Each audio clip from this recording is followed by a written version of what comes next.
হিদায়াত তো আল্লাহর হাতে। হিদায়াত কার হাতে? দুনিয়ার কোন গাছ কুতুব পীর আউলিয়া মুর্শিদের কাছে হিদায়াত নাই। হিদায়াত কার হাতে? আরো বলেন কার হাতে হিদায়াত? আর এই হিদায়াত একমাত্র আল্লাহর হাতে। হিদায়াত কোন নবীর হাতেও নাই। আছে? যদি নবীর হাতে হিদায়াত থাকতো তাহলে ইব্রাহিম আলাইহিস সালামের বাবা কোনোদিন জাহান্নামী হইতো না। নূহ আলাইহিস সালামের ছেলে কেনান কোনোদিন জাহান্নামী হইতো না।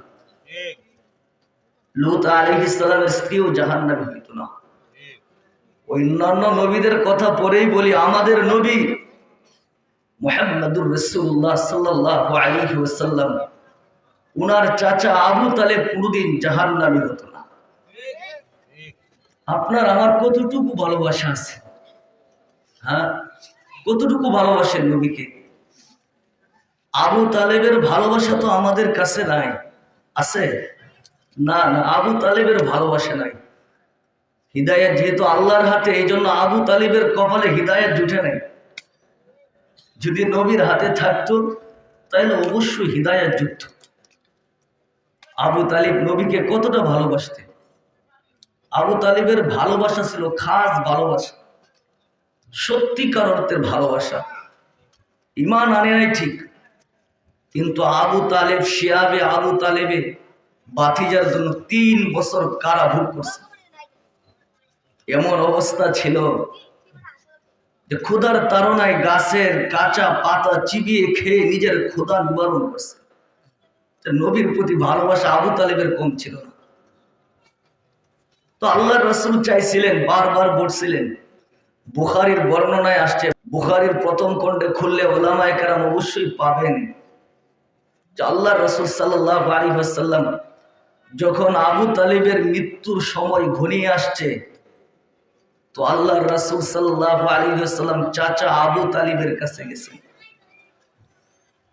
আবু তালেবের কাছে যায় সেখানে তিনি দেখছেন আবু জাহাল তার পাশেই বসে।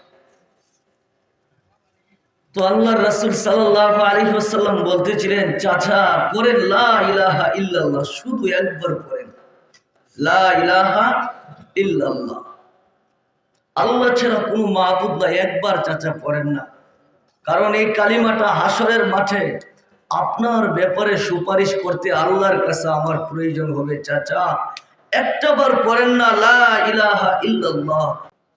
মুহাম্মাদুর রাসূলুল্লাহর কথা আসে না, শুধু আসছে এতটুকুই, লা ইলাহা ইল্লাল্লাহ, এতটুকু পড়েন চাচা।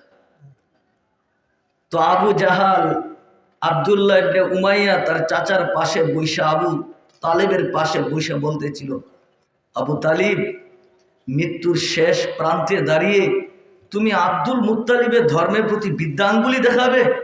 হ্যাঁ আবু তালিব, এটা কি হইতে পারে?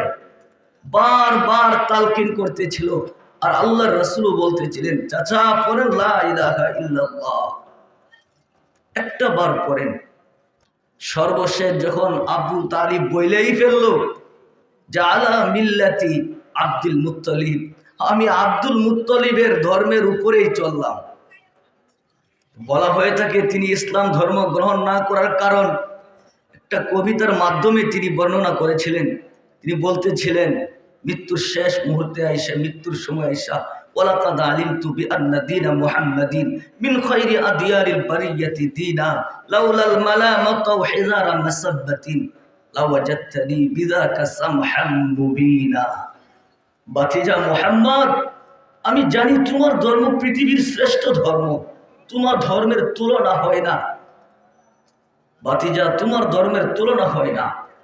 লাউলাল মালামাতু ওয়া হিজারা মাসাব্বাতিন, হায় বাতিজা, যদি আমার সব বংশীয় লোকদের আমাকে বৎসনা করবে, আমাকে গালাগালি করবে, এই ভয় না থাকতো, তাহলে বাতিজা লাওয়াজাদতানি বিযাকা সামহাম মুবিনা, বাতিজা অবশ্যই তুমি আমাকে ইসলাম ধর্ম গ্রহণকারীর ব্যাপারে, আত্মসমর্পণকারী ব্যাপারে সুস্পষ্ট পাইতি, আমি তোমার ধর্মটা মাইনে নিতাম। যখন এই কথা বলছে, আল্লাহর রাসূল বলতেছিলেন যে চাচা আমি বলতেই থাকবো আপনাকে, যতক্ষণ পর্যন্ত আল্লাহ উপর থেকে আমাকে নিষেধ না করবেন ততক্ষণ পর্যন্ত আমি বলবোই পড়েন লা ইলাহা ইল্লাল্লাহ। তো আল্লাহ দুইটা কোরআনের আয়াত নাযিল করছে। আল্লাহর নবীকে জানাইছেন। প্রথম আয়াত ছিল সূরা তাওবার, মা কানা লিন-নাবিয়্যি ওয়াল্লাযীনা আমানু আন ইস্তাগফিরু লিল-মুশরিকিন ওয়ালাউ কানু উলি কুরবা মিন বাদি মা তাবায়্যানা লাহুম আন্নাহুম আসহাবুল জাহিম। কোন নবীর জন্য উচিত হবে না, কোন ঈমানদারের জন্য উচিত হবে না যে তারা কোনো বেঈমান, কোনো মুশরিকের জন্য মাগফিরাত কামনা করবে, যদিও তারা তাদের আত্মীয় স্বজন হয়। সুস্পষ্ট এই কথা সুস্পষ্ট হওয়ার পর যে ওরা জাহান্নামী। এরপর জিবরিল আরেক আয়াত নিয়ে আসছেন সূরা কাসাসের, ইন্নাকা লা তাহদি মান আহবাবতা ওয়ালাকিন্নাল্লাহা ইয়াহদি মান ইয়াশা ওয়া হুয়া আ'লামু বিল মুহতাদিন। নবী, আপনি যাকে ভালোবাসেন, আপনি যাকে চান তাকে হিদায়াত দিতে পারবেন না। হিদায়াত তো আমার হাতে, আমি আল্লাহ যাকে চাবো তাকে হিদায়াত দিব। ওহু আ'লামু বিল মুহতাদিন। হিদায়াত প্রাপ্তদের সম্পর্কে, হিদায়াত কে পাবে তাদের সম্পর্কে ওহু আ'লামু বিল মুহতাদিন, আমি আল্লাহই সবচেয়ে বেশি ভালো জানি। এই চাচাকে আল্লাহর রাসূল সাল্লাল্লাহু আলাইহি ওয়াসাল্লাম এবার তো আর চাচার কাছে তালকিন করার, এই কথা বলার কোন সুযোগ রইল না। আল্লাহর রাসূল সাল্লাল্লাহু আলাইহি ওয়াসাল্লাম চাচা আবু তালিবকে নিজের হাতে রাখছেন কবরে।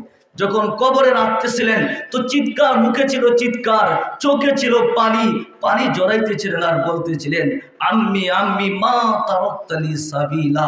চাচা চাচা, আমার জন্য কোনো রাস্তা রাখলেন না। বলছিলাম বলেন লা ইলাহা ইল্লাল্লাহ, এটা পড়লেন না। বলছিলাম ঠুটটা হেলান, ঠুটটা হেলাইলেন না।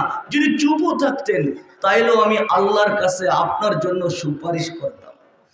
চাচা মা তারাক্তালি সাবিলা, আমার জন্য কোনো রাস্তা রাখতেন না। যদি হিদায়াত থাকতো তাইলে আল্লাহর রাসূল তার চাচাকে হিদায়াত দিতেন। কি বলেন, ঠিক বললাম? হ্যাঁ, অবশ্যই হিদায়াত দিতেন। হায় হায়, বেলাল রাদিয়াল্লাহু আনহুর কথাই সত্য।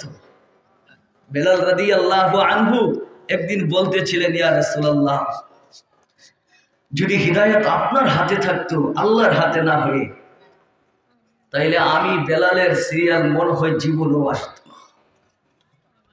আমার সিরিয়াল মনে হয় জীবনও আসতো না। কারণ প্রথমত আমি কৃতদাস, দ্বিতীয়ত আমি হাফসি, তৃতীয়ত আমার বাড়ি নদীর ওই পারে ইউটোপিয়া।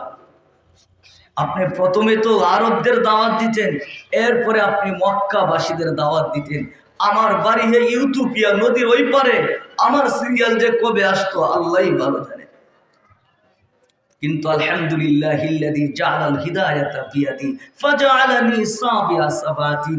ওই রব্বে কাবার সমস্ত প্রশংসা ওই আল্লাহর জন্য, যিনি হিদায়াতকে নিজের কুদরতে হাতে রাইখা দিয়েছেন আর আমার মতো কালো হাফসিকে 7 নম্বরের মুসলমান বানাইছেন। সুবহানাল্লাহ। হিদায়াত কার হাতে? আরো জোরে বলেন, কার হাতে হিদায়াত? আল্লাহর হাতে হিদায়াত।